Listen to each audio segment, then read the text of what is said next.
চেতনায় সমৃদ্ধ হতে এবং নিজেকে বিকশিত করার পরামর্শ দিয়েছেন মুখ্যমন্ত্রী ডাক্তার মানিক সাহা। আজ আগরতলার কাশারিপট্টি এলাকায় নবকলেবরে তারাসুন্দরী মঠের উদ্বোধন করে তিনি এই কথা বলেন।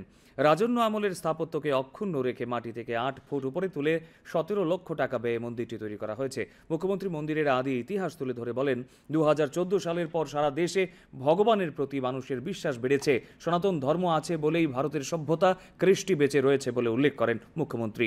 অনুষ্ঠানে মেয়র দীপক মজুমদার, স্থানীয় কর্পোরেটর রত্না দত্ত প্রমুখ বক্তব্য রাখেন।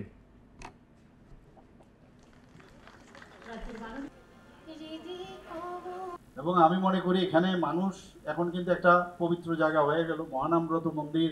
এখানে আরেকটা মন্দির মানে শহর বলা যায় এখন আগরতলা শহরে, বিশেষ করে বনমালীপুর থেকে আরম্ভ করে লক্ষ্মীনারায়ণবাড়ি রোড থেকে সব জায়গায় এখন এখানেও কিন্তু সেইভাবে হচ্ছে।